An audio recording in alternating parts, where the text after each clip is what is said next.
record on this computer. Okay. So we are recording. Yeah. Okay, so I could start any time. Is that what you said? Yes. Yes, you could indeed. Anytime. And I have this. Oh, I lost my Zoom. Where's Zoom? I have so many windows open. And then I say share screen. The dog is excited about flying, so yeah. Okay.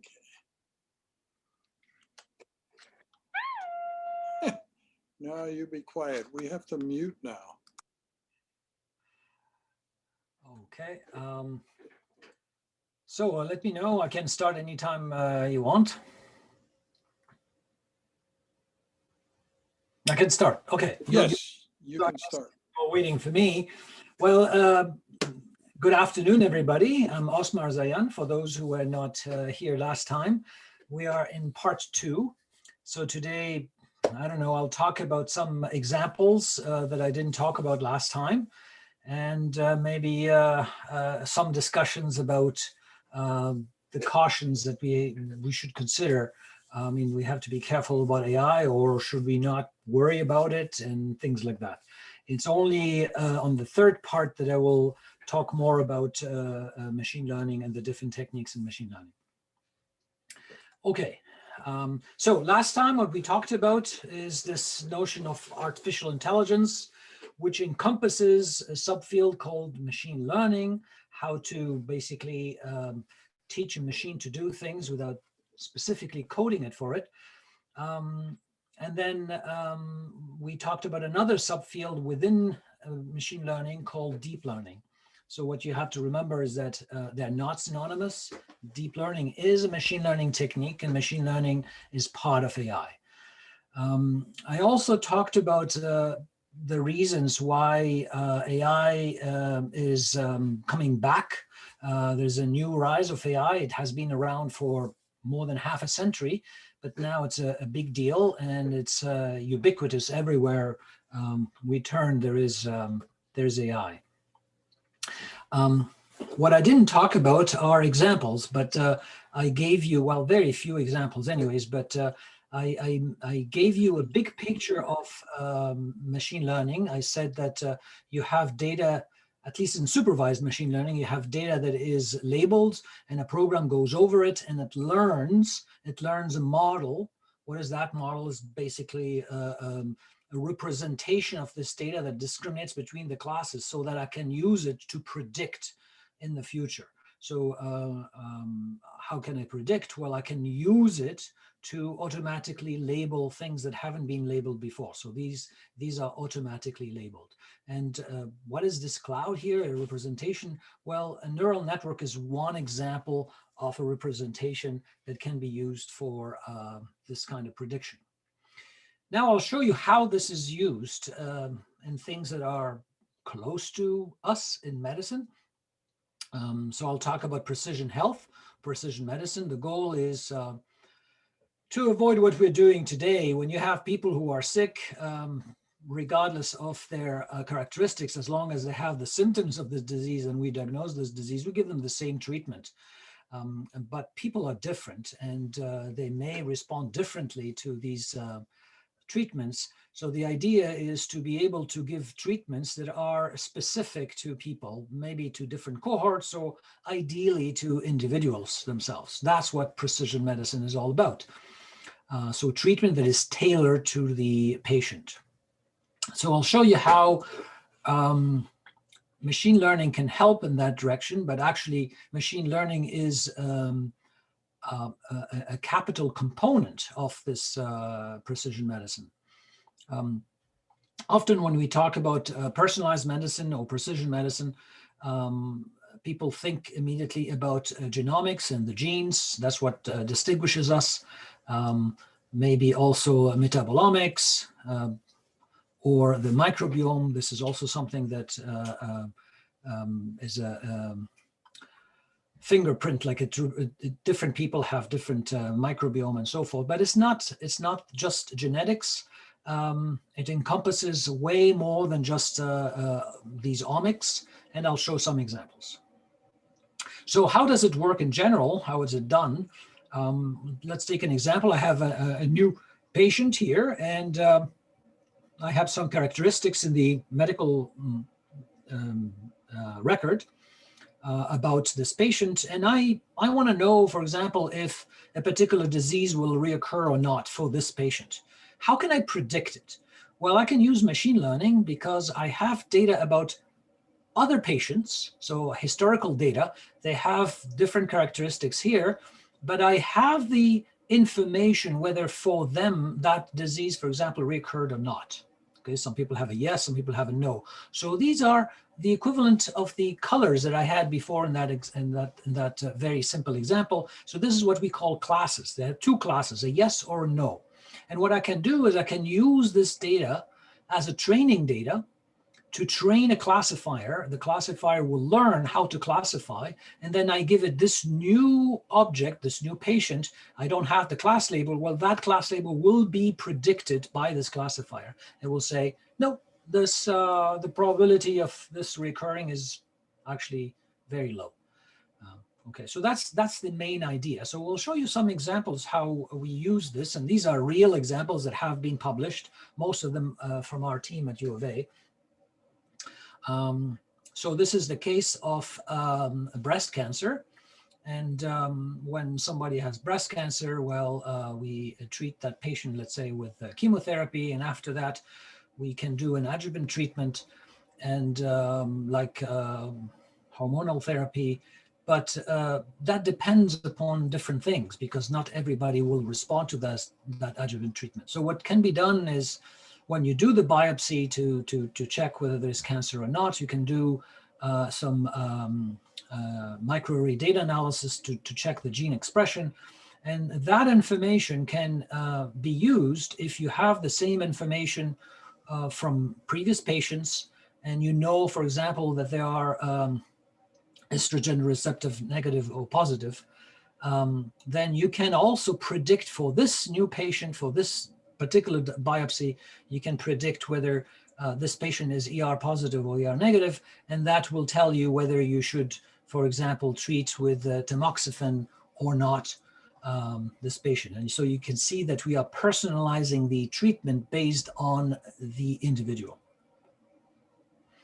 And this can be done for many different things. I started with gene expressions on purpose because that's what comes to mind when we think about precision health. So it can be done indeed for breast cancer. So you can also predict whether it will reoccur or not. For kidney transplant, you can predict whether the organ will be rejected or not. For prostate cancer, you can predict the toxicity level. This is cancer decaxia, the muscle atrophy. You can predict it if the patient will lose a lot of muscle mass. And this is done either with the microarray data, so the gene expressions, or with what we call SNPs, the single nucleotide polymorphisms. These are the mutations that we have in the genes. But I would like to show you other examples that have nothing to do with genes. I'll start with a very new work that we published last year. This is in the case of diabetic retinopathy. So you know that in the world we have a large number of people with diabetes. I think in 2019, the International Diabetes Federation was counting about 460 million people with diabetes, and they expect that to go up to 700 million people with diabetes. So it's very significant. And about 1/3, at least, of the people who have diabetes, they end up having these problems with the retina. So what happens is that you have hemorrhage, microaneurysms that may lead to hemorrhage in the retina, and then they end up losing their sight. They can't see anymore. They become blind. So the early detection of this retinopathy can be treated with laser. They can fix that. But if it's not treated early enough, people can become blind. So the way you detect it, you take these pictures of the retina, and then people rate them 0, 1, 2, 3. This is the scale. It has to do with how many microaneurysms and how many hemorrhage has been detected. And then it's graded. So for many years, because there's so many people that have to be screened, it takes a long time to do this. Many people have tried to build these classifiers that automatically look at the image and tell you it's a grade 2 or grade 1 or grade 3. But the doctors don't necessarily like that. They prefer having indication in the image where this is happening. So how we can do this, we can build a classifier, of course, that you can give it many images that have been graded, and it learns to automatically grade 0, 1, 2, 3, 4. So you have 4 classes here. But it doesn't tell you where's the issue. But what we can do as well is, in addition to this classifier, we can build another classifier where you have data trained not at the image level here, but the model is trained based on pixel level labels for some images, which is very expensive because you can't do it for a large number of images, but you can do it for few. And you can build another classifier now that classifies the microaneurysms at the pixel level. And then what it's learned here, this is a different classifier than this one, but you can transfer the knowledge from one to the other. And then suddenly this one can not only tell you the grades, but it can tell you where in the image and can give you a heat map on the image where the issues are. So in addition to tell you that, for example, this is grade 3, it'll tell you, okay, I have a hemorrhage here, I have a hemorrhage here, I have a microaneurysm in these areas. So that's an example where machine learning can help accelerate this process of diagnostic for screening. Other examples in this is using the metabolomics. So from urine test, for example, you can do the NMR spectrum and identify the elements in there. And you can, with enough data from different patients, you can start predicting different things. Actually, you can build a classifier to predict for diagnostic or a prognosis or what kind of treatment is the best and so forth. So there are many applications there. Another application completely different. So this is, I'm showing you examples where we're not using gene expressions, okay, on purpose. Here's another example where machine learning can help, and it's completely different again. This is back to the diabetes. So people who have diabetes type 1, they need to get their doses of insulin 3 times or 4 times a day. And to do so, they need to know the dosage. How much do they inject themselves? And that's tricky. So what happens is that they need to take the level of sugar that they have in their blood, and they write it in a journal. So they log it, and they inject themselves a dose that their doctor told them to do. And then after a few months, they go back to the doctor and they say, look, this is what I ate, and this is what the amount of insulin I injected, and this is how I measured my sugar blood level, the sugar level in my blood afterwards. And then the doctor looks at that and says, okay, I think you have to increase the dosage or you have to reduce it. And then we start over again after 3 months or 4 months or whatever, they go back to the doctor. So it's really not personalized because these numbers, yeah, it's kind of adjusted to that log, but you have to wait 3 or 6 months to do that. Why can't we do it on the fly? And machine learning can also help. So there's a way to use what we call reinforcement learning. I think I introduced it very briefly last time. It learns, and somebody asked me, how do you actually decide about the awards that you give? Remember, it's this model where you learn by trying and trial and error, and you get rewards when you do something right, and negative reward when you don't do it right. And the idea is to learn a policy that will tell you what action to take. Here, the actions is to decide basically to increase or reduce the insulin And the reward is positive when the sugar level in the blood is perfect afterwards.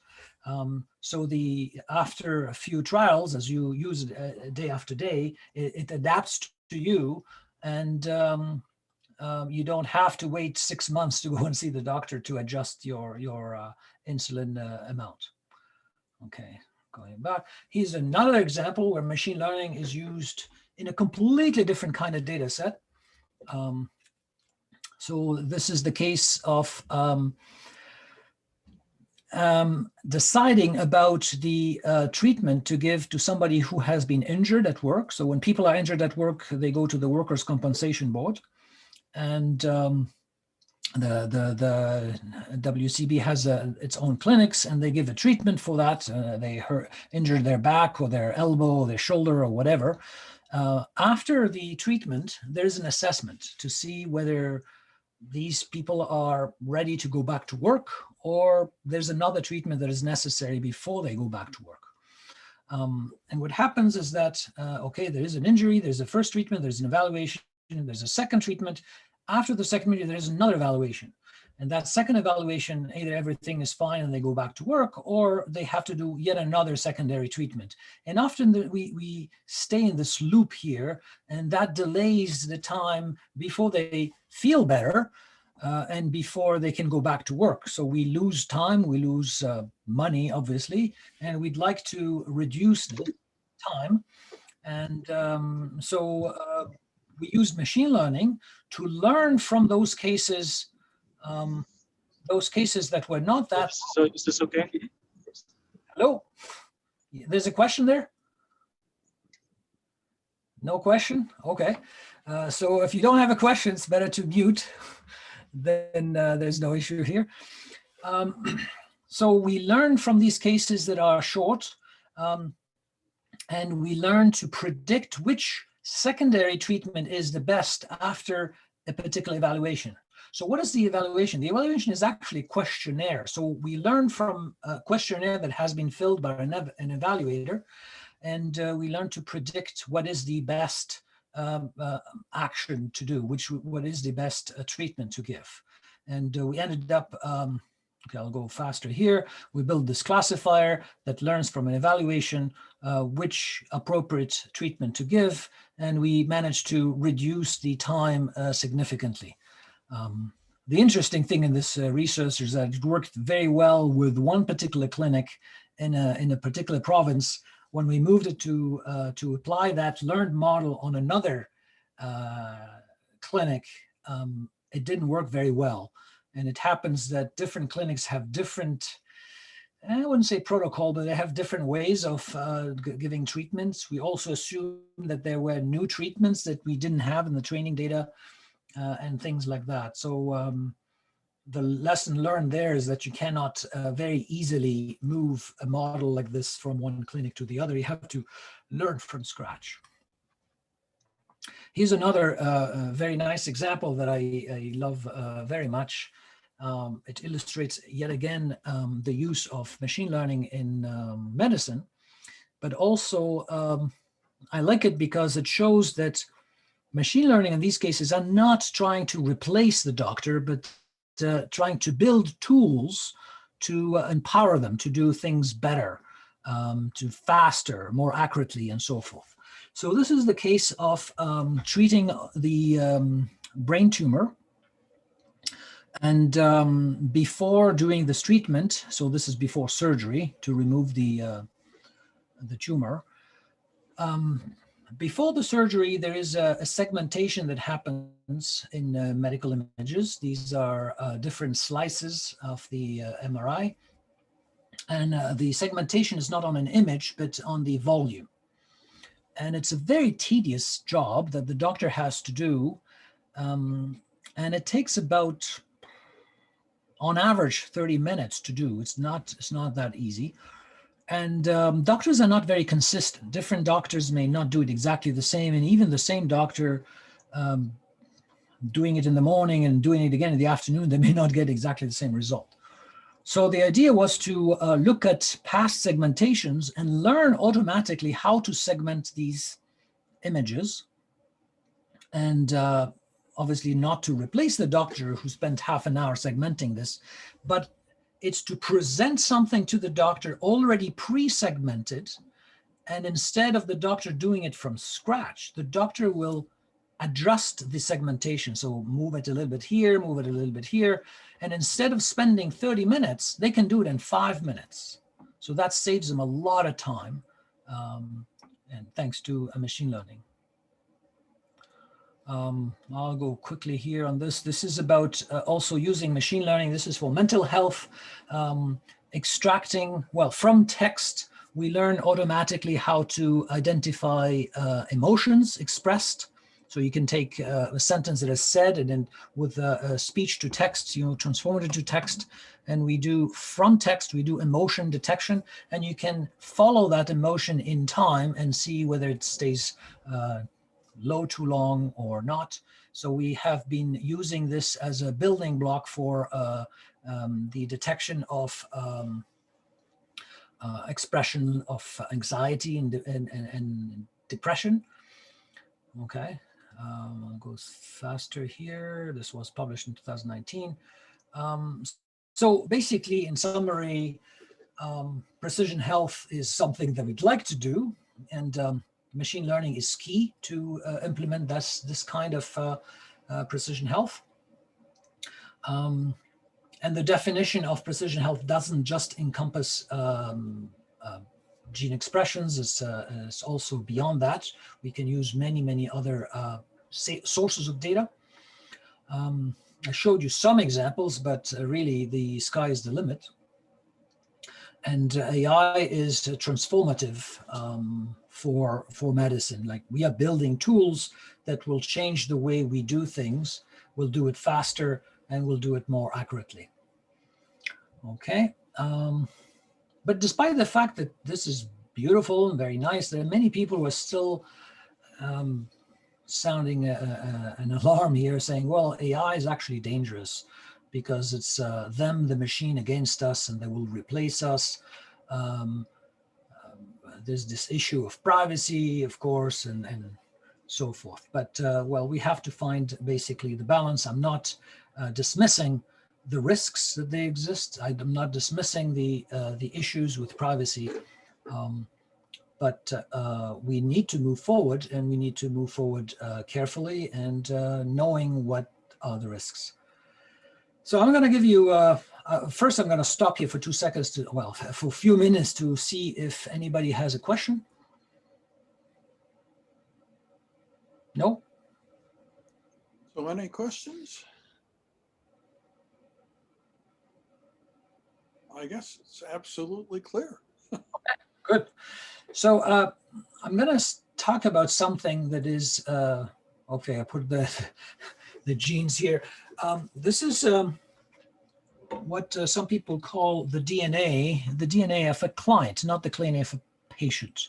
So I want to show the analogy of what is being done today in e-commerce to better understand your behavior and possibly influence you to purchase things. There's a lot of work done in what we call data analytics and data science for marketing and purchasing behavior. But the work done there, it's because it's motivated with money, obviously. People will say, we'll make a lot of money by making you buy things. Unfortunately, even though we can do the same thing in medicine, the incentives are not the same. So that's what blocks it. The other reason why it's blocked is because of privacy. But you can see that businesses, you will see that businesses don't care about privacy and they collect it anyways and they make money. So let's give you an example. This is the DNA of a customer, okay? And let's assume that we are registering in a e-commerce site. So I will go and register. And when I register, I give some information about myself. Where do I live, and my name, my telephone number, maybe my age. Yeah, because they asked me for my birth date. I think maybe they'll send me a discount for my birthday or who knows what. But I voluntarily give this information, and I think that's what they know about me. because I gave them that information. But then I start buying things on that website, and they learn about me based on my activity, what I bought. This kind of watch, I bought a goggle and a watch for swimming. Oops, he's a swimmer. So they add that characteristic. I never told them that, but they can get it from the data. I buy other things. I may also give them noise. For example, I bought this coffee machine because I'm giving it as a wedding gift to somebody. I don't drink coffee, but they think I drink coffee. They may end up trying to sell me other things related to coffee, and I don't buy them. But they know enough about me that probably they will influence me anyways. But that doesn't, it doesn't stop there. I may do other things on the website. I may, for example, review products. I may reply on comments if there are comments about products. I may search on the website for some products, even if I don't buy them. I may search, for example, on home improvement. Oops, this guy is not renting, he owns a house, so they know something. I review some products, what I review negatively, what I review positively, they know from that. I may also start having friends on the website, and if we are friends, probably we think alike, and that says something. Then I start, they go to the web and they check where do I exist somewhere else? So they search about me, they know about my hobbies, where do I work, the locations I went to. So they find me on LinkedIn, they may find me on Facebook, and they find other information about me on Twitter. What did I tweet about? From where I tweeted, where did I go to? If I also indicate where I have been, like in Foursquares, they know my location and when. They keep on searching other articles about me, my images that I posted, the Wikipedia articles that I may have edited. So I'm interested in politics or religion or in sports or what. More than that, I showed you that we can do emotion mining. Well, they can also detect my emotions that I had in different times, when I was happy, you forget about it, but they don't. So they have an incredible picture about you, way beyond you can imagine. Why can't we do the same thing with patients? So a patient goes to the medical service. We know generic information like the gender, the name, the age, the ethnicity maybe, but we have also information from the electronic health record. Well, it's not really electronic, still on paper, but still a lot of it is scanned, and we can put it in there. Then you have the prescriptions, you have the medical images, you have the lab results. We can get also genetic information, different analysis that are done. Then you have other sources, like for example, you have medical devices at home, a Fitbit or whatever, these smart watches, or maybe the blood pressure apparatus you have can digitize it, so it goes also online. The many other sensors people are wearing and building. You can also get mental health information, like the emotions from the text that you wrote, the emails or whatever. So again, you can have an incredible image. Also where you went, the places where you went, especially now with the contact tracing and the virus, this is really pertinent. So you definitely can have an incredible picture of individuals and cater the treatment to these individuals based on this kind of data. Like they cater the advertisements that they send you to influence you based on the data that they gathered about you. Any questions about this? This is not done, by the way. This is what we could done with the technology that we have today. It's done in e-commerce, but it's not done in medicine. I wished it was. Okay, now then, if there are no questions, then let me go to the second part of this presentation. And this has to do with AI in general. So this year is the 25th year after the announcement that nobody can beat a computer anymore in chess. This is when Garry Kasparov in May of 1997 lost to Deep Blue. That was 25 years ago. I don't know if you remember it, if you were there to remember it or you watched it. I remember it very well because I was doing my PhD and it was a big, big, big thing. And we thought then that that's it. AI really took over because Garry Kasparov was an unbeatable chess player. And it was unfathomable at that time that a computer could beat him. He didn't believe it either.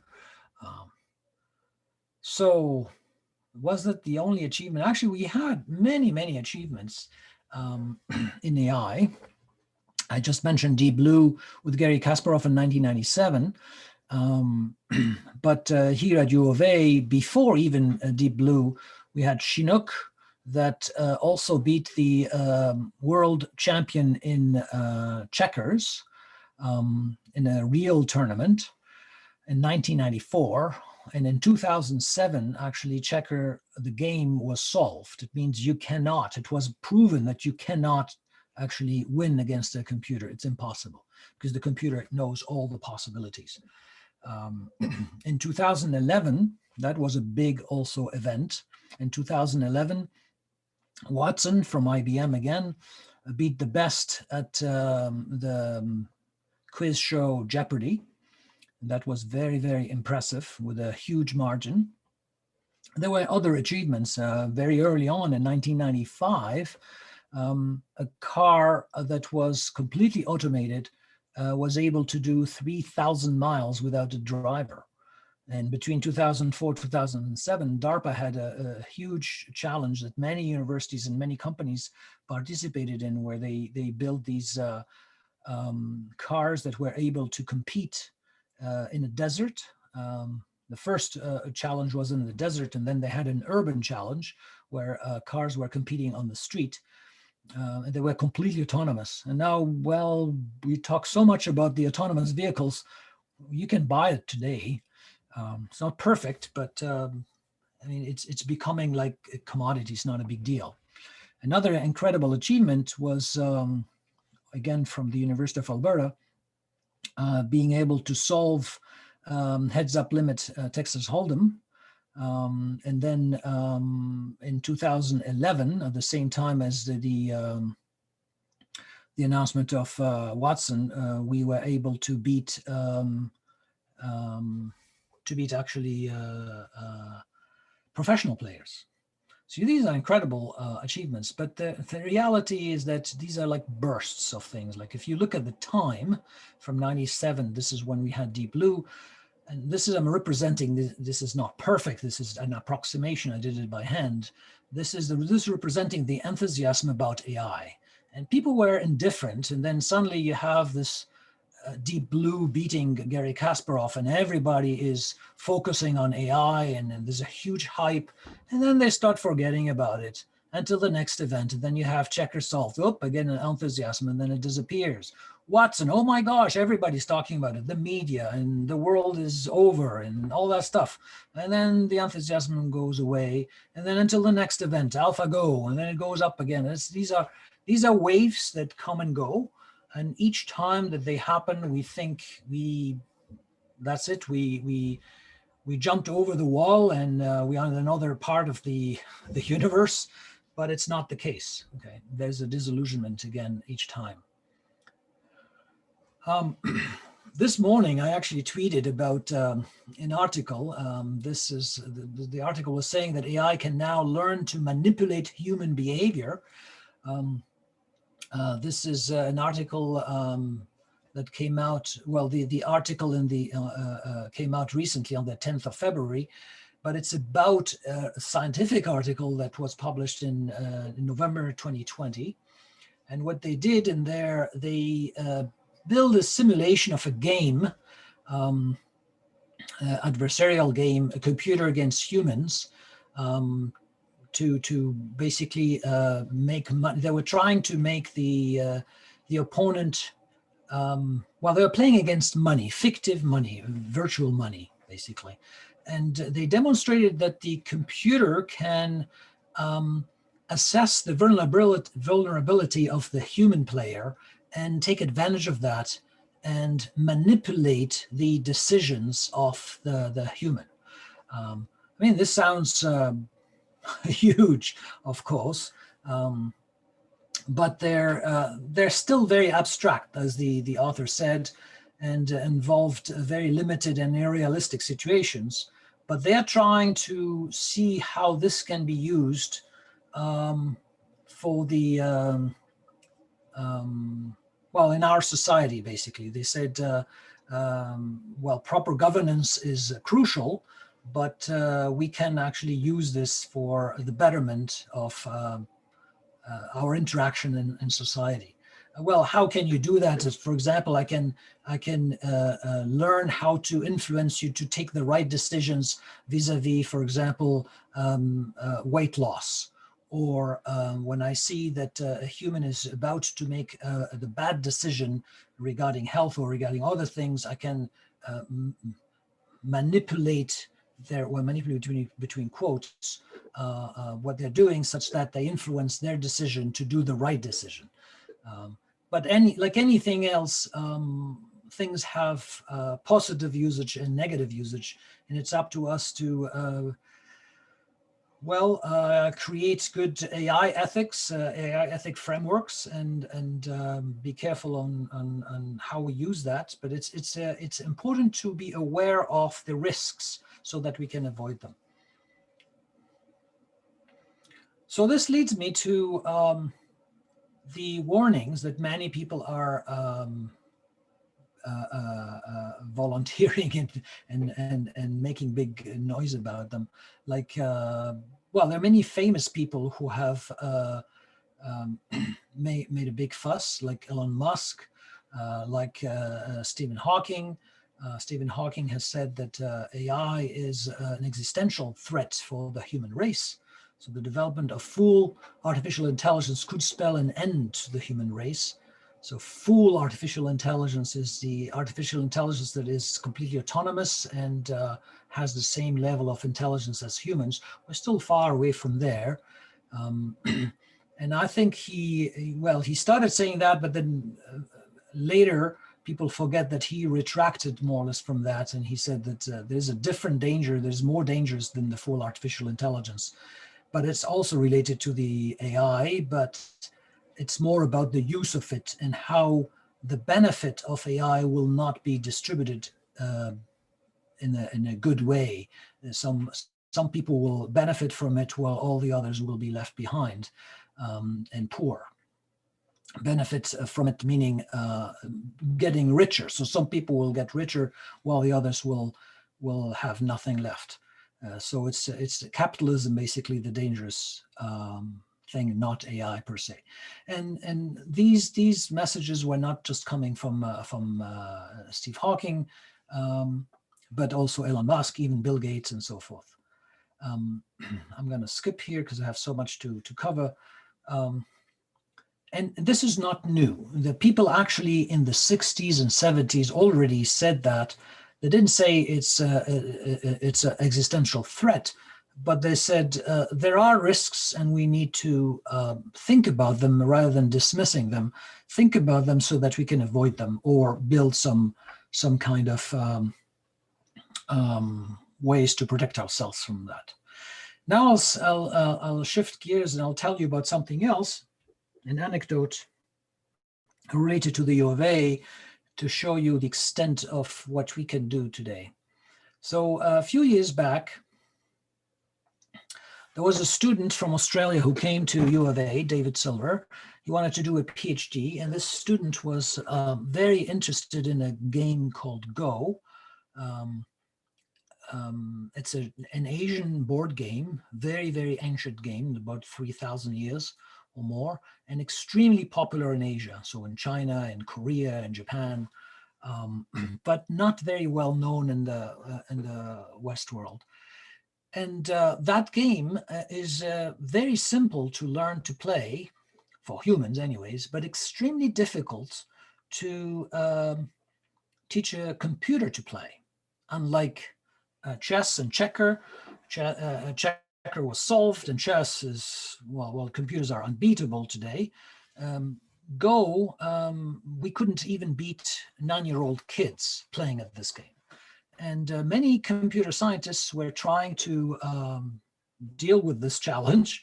Among them, Martin Miller. So Martin Miller, his work was on heuristic search. So how to find the best way to prune a search space and find solutions. And David Silver wanted to work on Go, so he came to U of A to work with Martin Miller. But also he was co-supervised by Rich Sutton, and Rich Sutton is a world-renowned researcher in reinforcement learning, one of the pioneers in reinforcement learning. So they wanted to combine force here to try to find a solution that learns by itself how to play Go.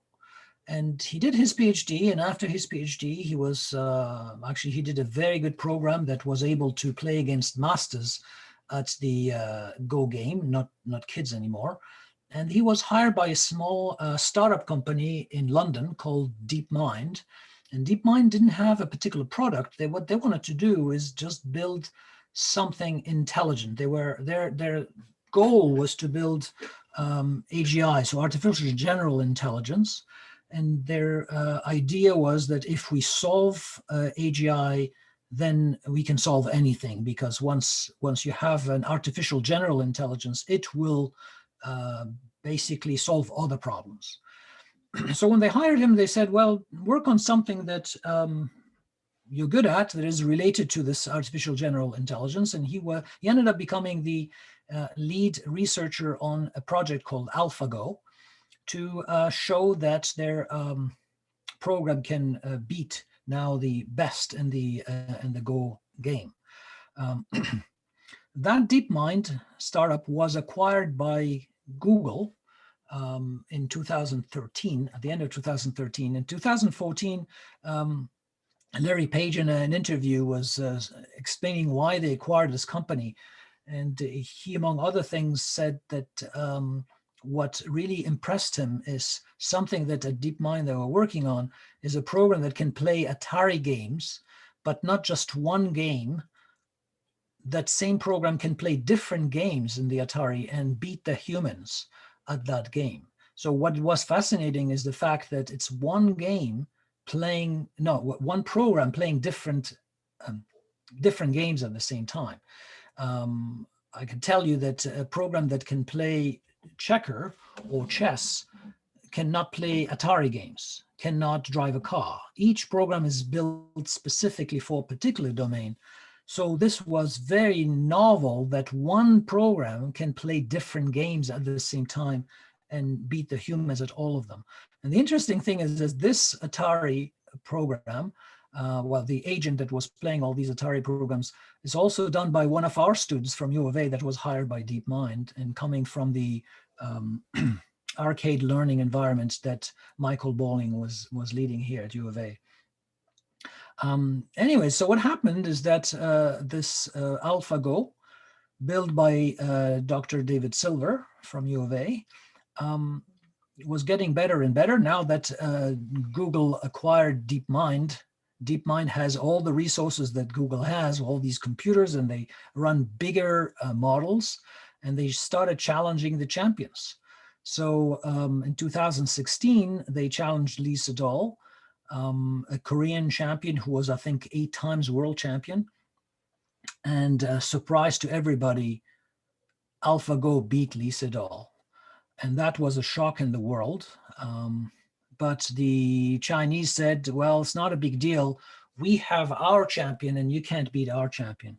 So they challenged the champion of the world, the KG, and KG was also crushed by AlphaGo. And that was an important event in the world, not because of this AlphaGo defeating KG, but you had the politicians, hundreds of millions of people were watching this game online in Asia, and including the politicians who decided, oh my gosh, AI now is real, and we have to be at the forefront of AI. And they decided to invest billions of dollars in AI research. The interesting thing is that didn't stop there. After AlphaGo, they trained another program called AlphaGo Zero. So instead of training AlphaGo with past games, so it learned from past games, they said, well, we can't have more than the games that we have. They're not enough. Games are already digitized, and why don't we create other games ourselves? So to do so, they, instead of giving games as input, they gave the rules of the game. They gave the rules of the game to AlphaGo Zero. Zero, it means it doesn't have any games in it, just the rules, and said, okay, you play against yourself. And it was playing against itself for days, and it played more games than all humankind since the beginning of the game. And it was so good at playing in the game Go that it beat AlphaGo 1 to 100 or something like that. So a completely a different magnitude. That was in 2017, so just a year after this big achievement. Then they said, oh, since we can give it rules, why don't we try to give it different rules? Instead of giving them the rules of Go, we'll give them the rules of chess. And let's see. And indeed, in few hours, it played against itself and it learned how to play chess. And then they put it against the best program that there is today. You can't ask a human to play against it because already in 97, Deep Blue beats Garry Kasparov. So there's no hope there. They took the best program playing chess and they put it against AlphaGo Zero with chess. And again, it wins 0 to 100 games. So now they show that the same program can learn to play Go and can learn to play chess, which is a phenomenal improvement. And we're talking about, the first one was in October 2017. Here we are talking about December 2017. So in 2 months, they were able to do that. And they didn't stop there. So they have, from AlphaGo Zero, they created the Alpha Star to play StarCraft. Alpha Star was able to beat humans playing at this StarCraft game. So again, they showed how you can generalize this algorithm to do different tasks, not just one thing, like Deep Blue can only play chess. So people say, well, there you go, we are doomed. But don't worry, we're not there yet. They're not as versatile as humans. We're still far away. And the other thing is, we can, once you open the box and see what's inside, it's less impressive than when you look at it from the outside. This is a question that I typically ask people in the class, but given the time, we don't have the time to go to you and ask you. So who thinks that a computer would pass the university entrance exam by 2025? We're at 2021 now. In 4 years, do you think a computer robot could pass the university entrance exam? We don't have the polling, so we won't do it. Well, it can be done today already. And the second question is true as well. Who thinks that a computer robot could pass a bar exam to become a lawyer by 2030? Well, we have done it already as well. We have a program at the U of A that can pass the bar exam in Japanese and pass the entrance exam of the Tokyo University. So these things that can be done already. When you look at how Jeopardy does, the answer to these questions is obvious. I mean, yeah, okay, it can be done. But actually, when you open the Jeopardy box and see how it works, it's not that magical anymore. For example, here I have the example that I often use to illustrate how Jeopardy works, this program that beat the best humans in 2011. If I ask it, so you remember the game Jeopardy, you make a statement and the answer has to be a question with the factoid. So you say, as an example, Mozart's Last Symphony shares its name with this planet. And the answer should be, Jeopardy or you have to say the answer that that planet is this, or is it this? So you have to create a question, basically. The answer is a question.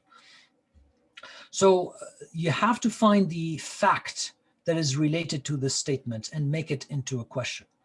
So what are the facts that are related to Mozart's Last Symphony is sharing a name with a particular planet? So you have a symphony and you have a planet and they share the same name. So what is blah? So the way it works, I'm going to go skip here. So you will send a query with Mozart is a fact, symphony is a fact. It's not just the symphony, it's the last symphony. That's related to the first part of the question. And then you have planet. So we'll send a query with Last Symphony in Mozart. And for example, Google will return some of these results here. So you open one of them and you'll read. So let's say the first answer is Symphony number 41. When we open it, and then the computer will read, actually the computer doesn't read and doesn't understand anything, but so we'll read that page and we'll try to identify where those keywords are. You have symphony and Mozart, whereas last, there's last symphony. So these are the sentences where these keywords appear. And at the same time, we'll look at also this planet, because the question has this notion of planet. And we look at the planet we have, this is the list. So we try to match the words from the planets and the words in the sentences where these keywords appear. And indeed, you will find here this Jupiter Symphony. Then the answer is what is Jupiter, basically. Okay, so it's actually very mechanical, and it's not the way we retrieve that information from our brain, from our knowledge base that we have in our brain. But you can see that it's very mechanical, very dumb, actually. It's just an algorithm that goes through that. Of course, there are many challenges of how to organize the millions of these pages. But it's not really that smart. Okay, and you can do the same thing for questions that are not just factoids, but for example here, what about true and false questions? And you ask the question, where was the question?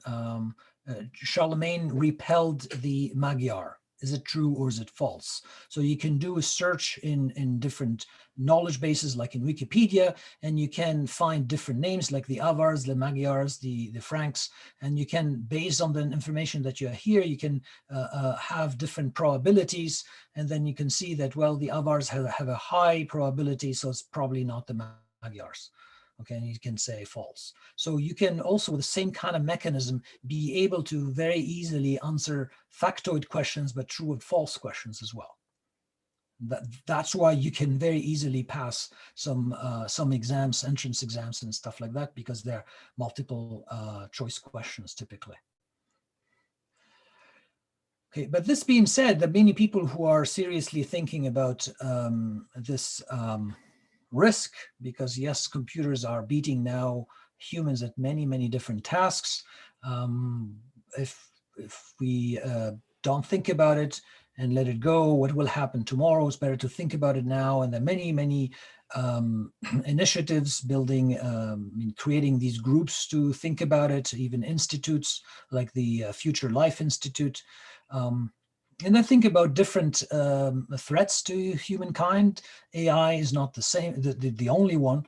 Actually, there are many other existential threats, but they're still considering this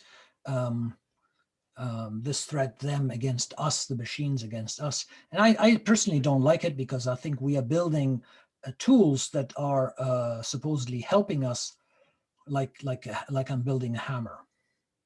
I'm going to try to skip here a little bit more. So is it really possible that this will happen? Or is it just paranoia? We are just creating fear, like in many other cases. But, well, when you look at some examples that I showed you last time, like this one, then we'll say, well, it will not happen. It's just paranoia. But if I show you other examples of how, for example, I can identify melanoma, and machines can do it way better than specialists who have been trained for years, then you start wondering. Okay, so people have been warning us about this for a long, long time. Solomonov in 1967. Solomonov is one of the pioneers in AI. He was also there during the first conference that started the whole field. And he said that it's important to start thinking about it now because the dangers are real. So it's not new. It's been more than almost 50 years that people are talking about this. So we should devote some effort and some time, some energy on this to try to avoid the pitfalls another day and be surprised. Oh my gosh, what do we do now? It's too late. Okay. And this is where I wanted to have a poll. How many people, I don't know how we can do that with me in the chat. How many people believe this technological singularity will take place? It will take place this century or after 2100 or after 2200, 2500, or it will never happen? I don't believe in the singularity. Can you put So that? they can react by raising hands if you want to unshare for a moment so you can see all the students. Okay. Then they can vote on these things through. How many people do we have here now? Oh, we have 15 people. That's fine. Yeah. It's manageable. Okay, let me skip this. And I'll open this one here. So how many people believe the singularity will happen, and how many people say, yeah, will not happen? So the technological singularity is basically the time when we will have computers that are that will outsmart us, that are more intelligent than humans. So only one person believes that will happen. No, we've got 1, 2, 3, 4, 5, 6, 7, and more coming. So, anyway, yeah. So, well, let's be. I believe. So it's almost half, 7 out of 15. Yeah. I believe it will happen. Okay, so I'm confident that it will happen. However, there are many people who are saying it'll happen very soon. So some people say it'll happen by 2040. Some people say it'll happen by 2030, very soon. Some people say, well, it's in 2100. So how many people believe it's after 2100? So and how many people believe it's actually before year 2100? Before 2100. They're very optimistic. That's cool. How many people think it'll happen after 2500? 1, 2. There's a delay in selecting, and so we have to. So 3 people think it'll happen after the 2500.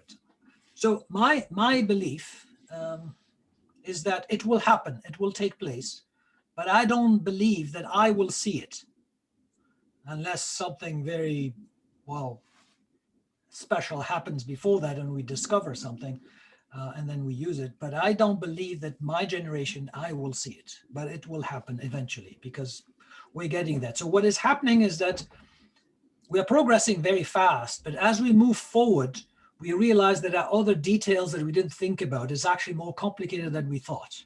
As we move forward, we'll see, oh my gosh, now we shed light on it to say, oh my gosh, it's actually more complicated. This human brain is an amazing machine, and we're still learning about it. Let me go back to this slide, and I have to share again. Let me share again first. So share screen, the U of A, share, and then I come back here and I say share this, and my computer wants to restart. No, don't. Oh my gosh. Okay. There, we have it. Yep. So let me give you a metaphor. So you know what that is. It's a rat or a mouse. And the rats are amazingly adaptive animals.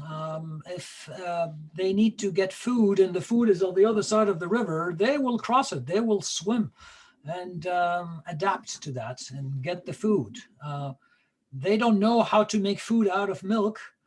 They're mammals, but they don't drink milk after a certain age. Yet they love cheese. It's not a natural food for them, but we created cheese and they love it. They eat it. When they need to nest, if they are in the fields, they will build a nest with whatever they find in the fields. But if they are in my garage, I can tell you they'll use what they find there, whether it's cardboard or plastic or whatever. They'll adapt. When you put a mouse in a maze, they will find their way, and then if you put them in the same maze, they remember the path, and they'll solve the maze very quickly. It has been demonstrated that actually mice can also do arithmetic operations. They can add, they can subtract, and all that stuff. So they're quite smart. However, when the mouse is coming outside at night, and they're nocturnal animals, and they gaze at the stars, they don't realize that these are planets, and they can't imagine the space, and maybe they think they're holes and they can't reach them. I don't know. But certainly when they eat the cheese, they don't think about the protein and the amino acids, and they don't look at the microscopic level. And when they go to my garage and they look for a warm space, and they go in my engine and start chewing on my cables, they don't know what the engine is. The only thing they know is that it's warm, but how the engine functions to move this big car, they have no clue. The noise is not coming from me. I don't know where it's coming from, probably from my garage. Somebody should mute their microphone. When the mouse is observing and seeing like, I don't know, a rocket going up, they have no clue what that entails and what's the purpose and where they're going. And certainly, even though they can do some arithmetic operations, they can't do abstraction like math like we do. So even though we can say that they're intelligent animals, they can adapt, they can learn, they can reason, they can plan to build their nests and so forth, they're not as intelligent as humans, okay? But they have an intelligence. So we are the dominant animal on this planet, not because we are stronger, not because we have thicker skin or whatever. The only reason is because we have this intelligence. That's what made us the dominant race. But there are animals that are intelligent as well, but we are the most intelligent, and all the others are sub-intelligent. So if we have sub-intelligent and we have intelligent, why not thinking about super intelligence, something that is more intelligent than us? If we are at the level 0, there's the negative, there's the positive. So hypothetically, we could have something that is more intelligent than us, and why not a machine? Okay. So we can't imagine that the animal, this mouse, looking at us, realizes what we realize, what our intelligence is.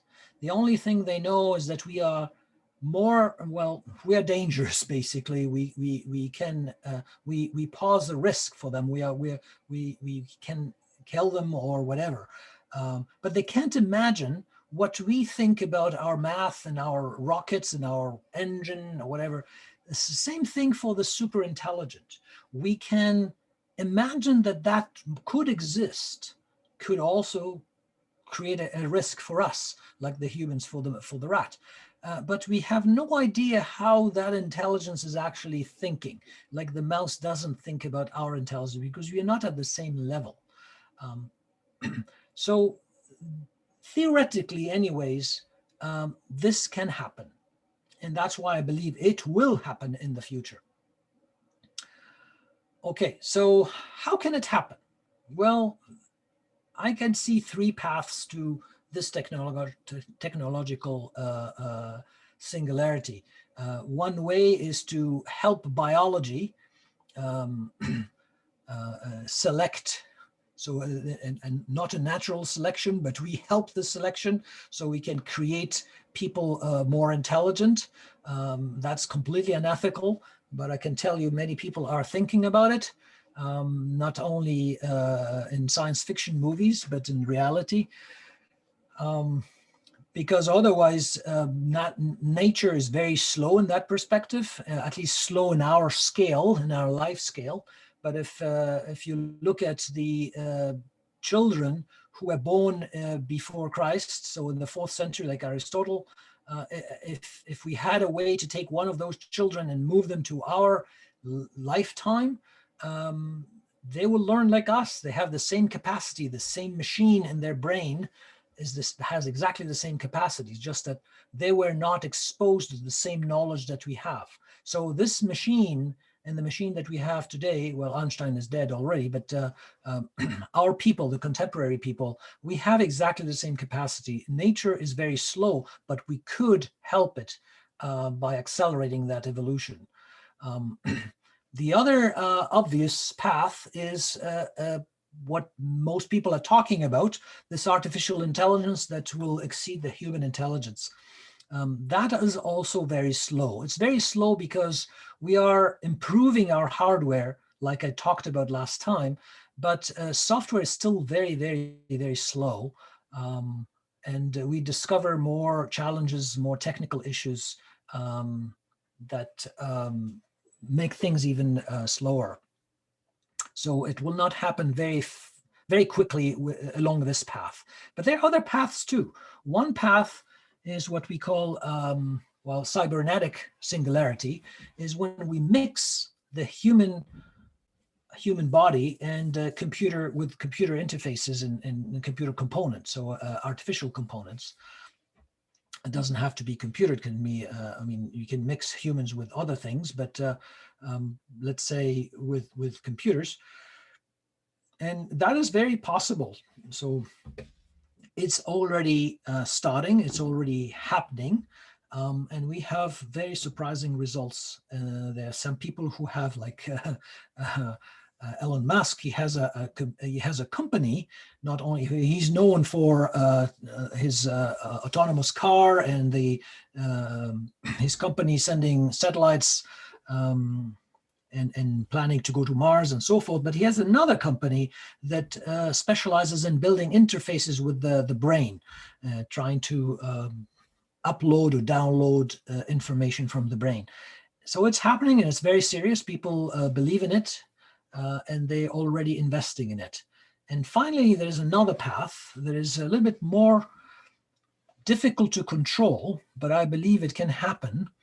It's by combining different entities together, you can have some kind of intelligence emerging out of it. And what do we have that is at what do we have? What I'm saying, many things. What are many things? Well, there's what we call now the Internet of Things. Computers to communicate on the internet have to have a unique address. And we follow a particular protocol for these machines for these entities, the computers, to communicate. And it's based on a protocol called IP, Internet Protocol, which is part of TCP/IP, the way that computers communicate. And the old IP, version 4, had a way to code the addresses that is very limiting.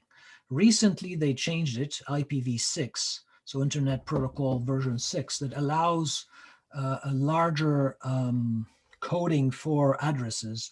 And this allows us to have billions of objects that are interconnected on the internet.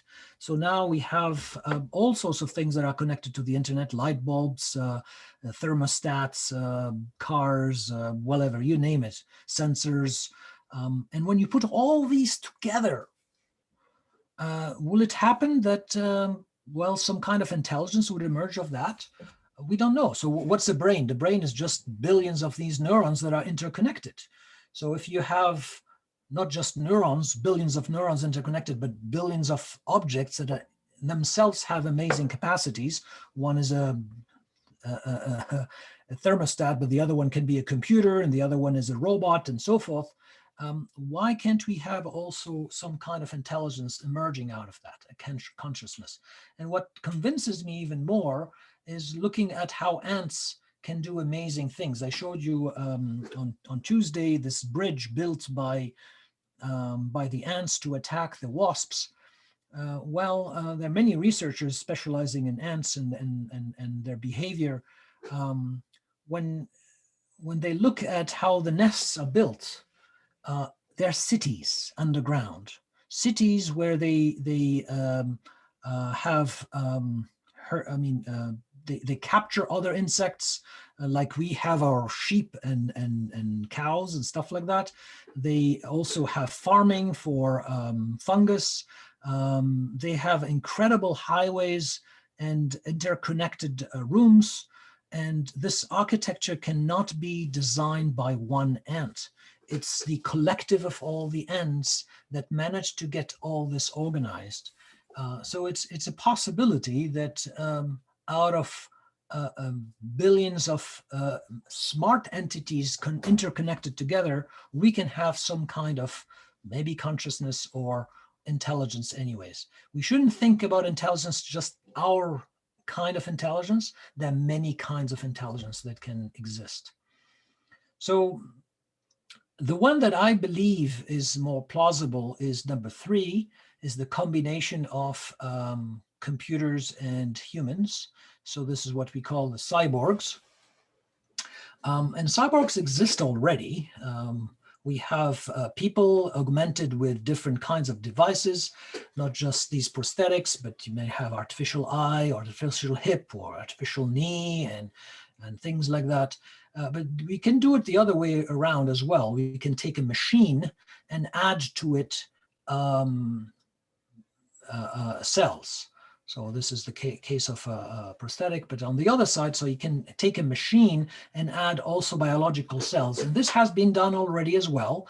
There's this famous experiment with these rats, robot rats, they call them. Why robot rats? Because this is a robot and the processor is actually cells from a rat brain on a petri dish, and they send commands from the rat cells to this robot to go left and right and forward and backwards. And the very fascinating thing about this experiment is that these cells don't last very long, so they have to replace them. And when they replace them with new cells from another rat, the behavior of the robot changes. So even though the robot are the same, these are cookie cutters, you can build them again and again and again, but each one is connected with different cells and they have completely different behaviors. Very fascinating stuff coming from Imperial College, and there's also some work from ETH Zurich. So this is happening, and this billion-dollar man or bionic woman will become a reality at one point. If you don't believe me, and I'll show you some examples of current applications. So everybody knows the cochlear implant for people who have problems hearing. This is a very simple system. It's been in existence for more than 100 years already. You have a microphone listening to what is happening in the environment, and that sound is transformed into signals that are translated to the bone here, and the signal sensors that you hammer on the bone, and that can be heard by this deaf person. Well, the same idea. So since the person doesn't hear from the ear, they hear from the inside. We simulate the noise basically. The same thing can be done with the eye. So on the retina, a chip can be put. This has been done already. So these are people who have lost their vision. They can't see anymore because of a degenerative disease on the retina, and they put these chips. The chips connect with the optical nerve directly, and the chip connects to a camera that is put on the glasses. So the blind person will wear these glasses. They have cameras. Cameras capture images. The images are translated wirelessly to this chip, and this chip translates these images into signals sent to the optical nerve. And what people can see, these are the early days of the experiments, but people can see pixelized images, not in color yet. I don't know if since then there's color, but I don't think so. So this is an example where you have 32 by 32 pixels. And on one hand, they see nothing. Now with this, they can see silhouettes and they can see shapes in grayscale, which is phenomenal. But it reminds us of the very early digital cameras. In the early 90s, that's how the digital cameras are. Yes, the early 90s. Before that, we were using the traditional cameras. We are taking it for granted, but the evolution has been phenomenal. And the same thing will happen with these bionic eyes. Very soon, people will be able to see with megapixels. Not only that, so this is another example of another company. This is in Australia. It's not square, it's like funny shapes, but you can see this face here. This is what they see. It's way better than nothing, but it's improving significantly. And imagine you are able to see, I'm skipping here very quickly, imagine that you can see like this. Actually, I can already see it this way. But I'm simulating a small demo here to show you the potential of these bionic eyes. This is a picture taken in 2011, in June of 2011, during the Stanley Cup final in Vancouver. And everybody wanted to go and watch the Canucks, but they couldn't get in, of course. So CBC and many other companies, they installed these big screens and cameras around the city so that people can watch the game live from outside. And the police was expecting that there could be a riot after the game in case they lose. And indeed, that's what happened. So the police installed other kinds of cameras too in the city. And this is a picture taken by one of these cameras. So this camera is, again, this is in 2011. So 10 years later, I can tell you these cameras are way better. But 10 years ago, these cameras were 70,000 by 30,000 pixels. So in terms of megapixels, this is 2,100 megapixel image. Can you see that person here next to that tree? Of course you can't. That's what your eye can see. But if you had that camera, you can zoom in. So right there, I can zoom in. So you can see that person now? Not really. I'll zoom in even more than that. Oops, I don't know why it went here. Close this. Yeah.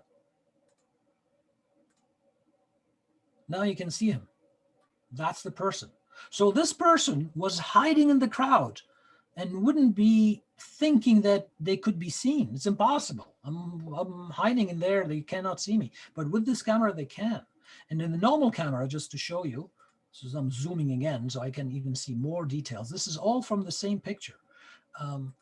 With a normal camera today, high resolution camera, this is what I see if I zoomed in the same place. But with this kind of megapixels, I can see the person.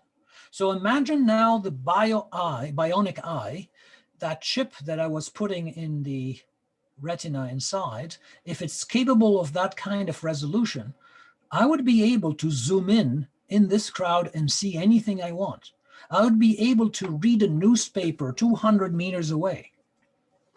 So why wouldn't I install a bionic eye? I think I would, especially if that bionic eye now can also see in infrared and I can see at night. I can't do it with my eye, but with that bionic eye, I would be able to. I can zoom in, zoom out. Maybe I can see through the walls because I have X-ray as well. Who knows after a few years what we can do. So this is just a quick demonstration that very likely many people will make that choice. I have another demo here where you can see, you can zoom in. These are with cameras that exist already. This is actually made with a combination of many cell phone cameras. So it's phenomenal. You can reach almost 200 billion pixels. Why wouldn't you install a bionic eye? Okay, and the same thing applies to a bionic wrist, a bionic knee. The knees are terrible. Human knees are very bad. If I have a better way to walk and run and jump and grab things, and so more and more you'll have people who choose. It's not just because they have an accident and now they have to add a new limb, or they lost their eyes and they put a new eye. They choose to replace what already functions, but they want it better. And the same thing will happen with the brain. I will have maybe extensions that allow me to remember well, or find the information faster, or whatever. Okay, so the future is already here. It's just not very evenly distributed. People are not aware of what's going on. I'll show you some examples of what people already do. This is what we call biohacking. There's no regulation, so people do whatever they want. But some companies also are trying to do the same thing. This is an RFID that people put in their skin. You can see it's the size of a grain of rice, and it identifies you. So people use that to identify themselves so that they can start a computer without entering a password, or opening their door, or maybe purchase things. So I know that in Sweden, some companies already offer this to their employees to be able to connect to their computer system, to enter some, so like a proxy card to open doors and enter some areas in the building, but also at the same time, they identified where they go, or when they don't, where they don't go and when. So there are issues there, but people do crazy stuff. This is, these are teenagers who are installing LED lights underneath their skin. And these LED lights turn on when you're close to a hot spot for Wi-Fi. So they detect Wi-Fi as they walk on the street. Completely crazy, but well, why not? They're doing it. Here's another example of a guy who surgical, well, he put it himself. You can see how it's stitched. It's very badly done. But he inserted underneath his skin a hard drive so he can store the biometric data that he's collecting with his camera and other sensors that he's wearing on his wearable. These are less intrusive. These are things that you can print on yourself. So this is a circuit that is printed. We call it biostamp. It washes away after a while, then you have to stamp it again. But there are many things that people are now using as augmentation to their bodies. I'm going to stop here for 2 seconds and see if there are any questions. Then I'll finish with a few other examples about intelligence. Any questions? What time is it actually? Oh my. Yeah, it's 3:25. Thomas, let's see here. I think a lot of people, the question will be how much value will it be to me to have the implant as opposed to glasses that can zoom, or a chip on the hand, or, you know, how much can the invasive nature be actually justified? Yeah, it is scary. It is scary to cut my arm just to put an artificial limb.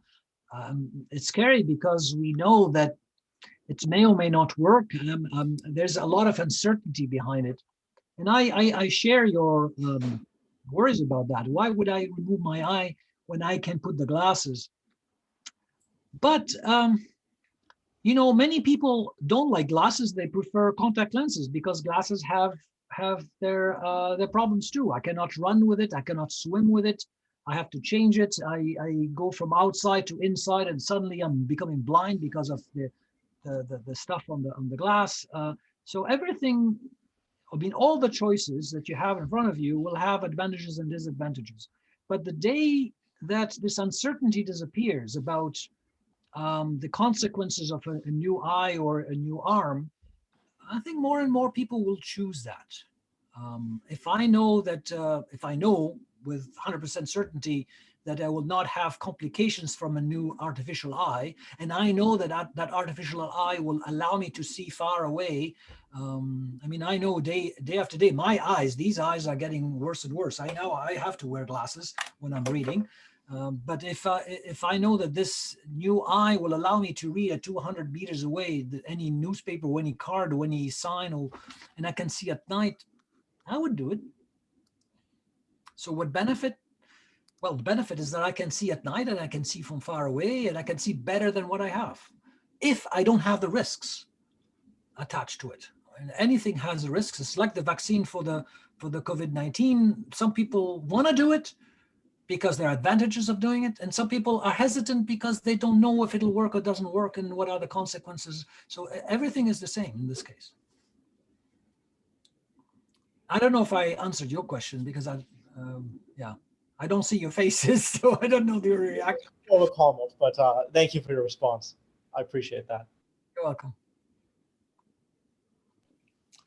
So I have a question regarding sort of like an equal distribution of technology, because like it really sucks because technology is this great thing that can be used like as this sort of great equalizer, like especially like in education, like we have like speech to text and text to speech and whatever to help like students with special needs. But at the same time, as you bring it up, like it can create inequalities if there's unequal access to it. So what are some suggestions you have for making sure that technology is distributed equally? I don't have solutions, but many people have suggested things. So who can afford robots that will produce 24 hours a day all the products that we want? The rich people.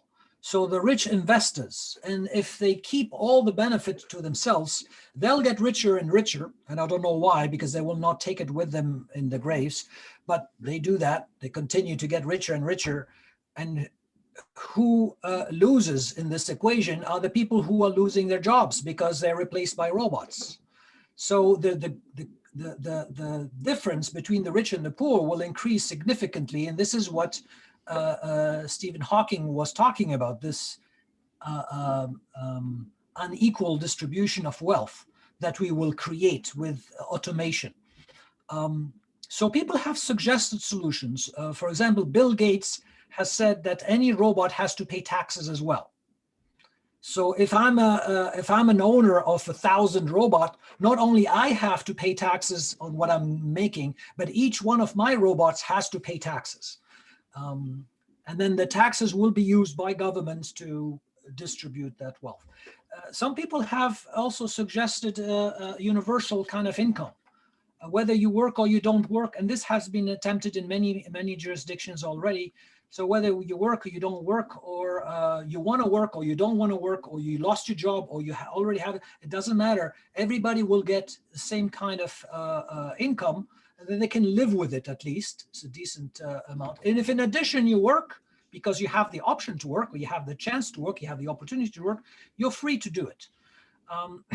Of course, many people are looking at this as control of governments and communism or whatever. So you have people who are against and you people who are in favor. And in many places, actually not necessarily communist countries, but many places, they're trying it on a subset of people to see whether giving them a universal kind of income, people will become lazy and not work. And actually, they demonstrated that wasn't the case. Even if people get this universal income, they will continue to work and get other kinds of income in addition to whatever they get. So these are kinds of solutions. People are still thinking about what to do. I don't think there is a solution that everybody agrees on. You will always have these disagreements. But not dealing with it will be a big problem, because the more you create this chasm between the rich and the poor will revolt at one point.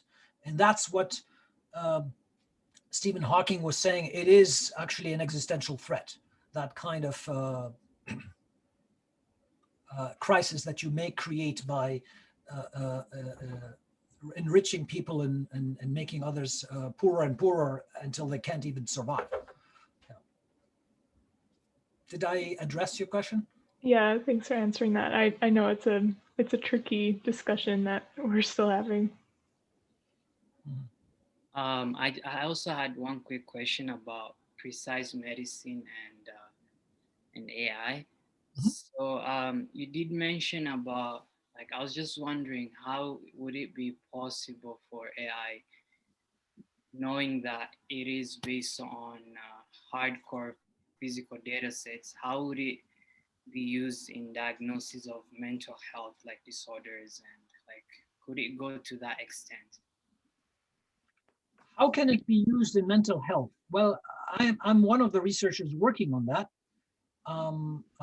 It can be done. So one of the projects I'm working on is, and I wanted to show you some slides, but maybe next time I'll show you that.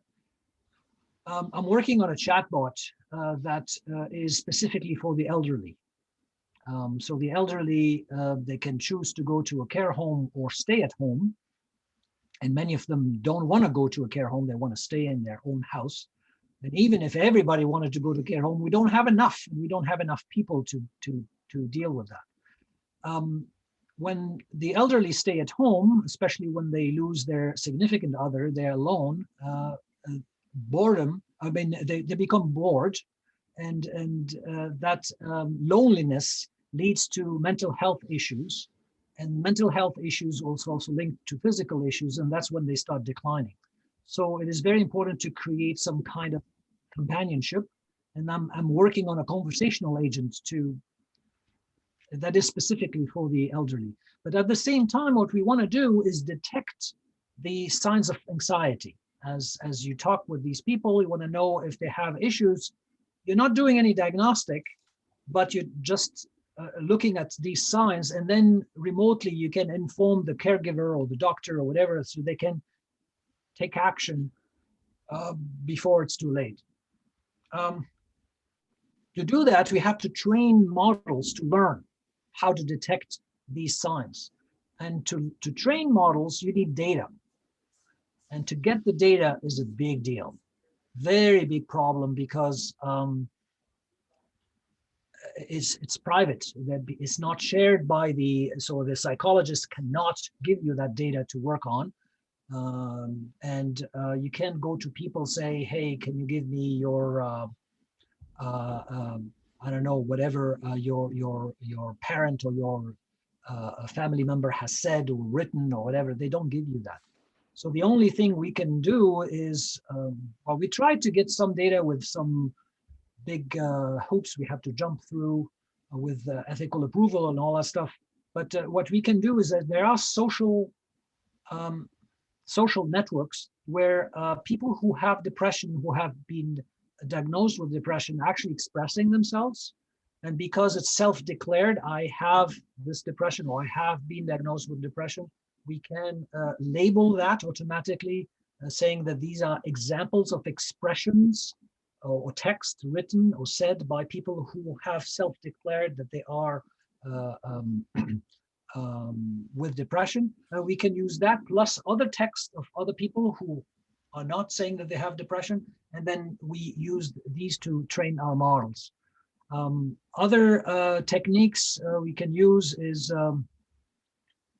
I don't know if that was your question, but anyways, I'm saying it's like, you know, people who have committed suicide, they're famous people who are known, for example, and then you go back in time and look at their text that they wrote, the tweets that they wrote or the messages that they put on social media, with the assumption that before they committed suicide, they were already depressed. So you label that text with depression and you use it for training a model that recognizes depression or no depression, things like that. So I don't know if that was your question, or you were asking about how can we use it in mental health? No, that was my question. I do. Okay, cool. Thank you. Cool. You're welcome. Okay, any other questions? Okay, well, it's been a great teaching session. There is no class next week, but we'll be rejoining on the 23rd when Dr. Zaiane will be in Germany. So it might be later the day for you, but we appreciate that very much. Okay, everybody, so have a great week. As soon as I get there and I have internet access, I will let you know because I need to have a job. Yeah, sounds good. Thank you. Okay, cool. Thank you, everybody.